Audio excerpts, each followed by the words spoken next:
নিজেদের ফেলে যাওয়া অস্ত্রই এখন গলার কাঁটা হয়ে দাঁড়িয়েছে যুক্তরাষ্ট্রের। পাকিস্তানের বিপুল পরিমাণ খনিজ সম্পদকে ঘিরে ইসলামাবাদের সাথে বন্ধুত্ব বাড়ায় ওয়াশিংটন, কিন্তু সেই পরিকল্পনা বাস্তবায়ন কঠিন করে তুলেছে মার্কিন অস্ত্র, যেগুলো চলে গেছে বিভিন্ন বিদ্রোহী সশস্ত্র গোষ্ঠীর হাতে।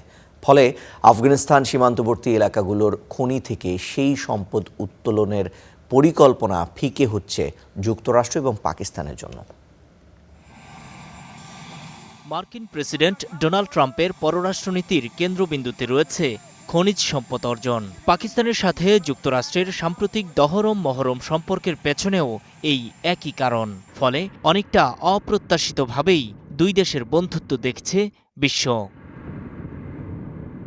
পাকিস্তানের প্রধানমন্ত্রী শাহবাজ শরীফ ও দেশটির সেনাপ্রধান আসিম মুনিরকে হোয়াইট হাউসে আমন্ত্রণ।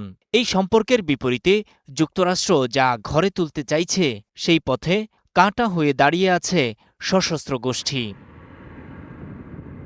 এসব গোষ্ঠীর হাতে যে অস্ত্র রয়েছে তাও আবার সেই আমেরিকারই তৈরি, যেগুলো ২০২১ সালে তালেবানের হাতে পরাজিত হবার পর আমেরিকান সৈন্যরা ফেলে গিয়েছিল।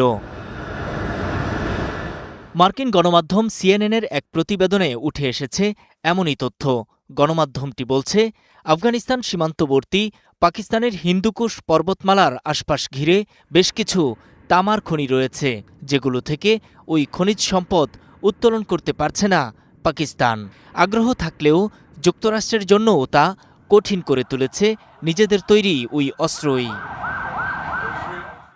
সামরিক অভিযান চালিয়ে এসব অস্ত্র অবশ্য জব্দও করছে পাকিস্তান। সিএনএন বলছে, যুক্তরাষ্ট্রের তৈরি এমন শত শত রাইফেল, মেশিনগান ও স্নাইপার রাইফেল দেখিয়েছে প্রশাসন, যেগুলো জব্দ করা হয়েছে বিদ্রোহী বিভিন্ন গ্রুপের হাত থেকে। পাকিস্তান বলছে, দেশটির মাটির নিচে আরও অনেক খনিজ সম্পদ রয়েছে, যার মূল্য প্রায় $৮ ট্রিলিয়ন।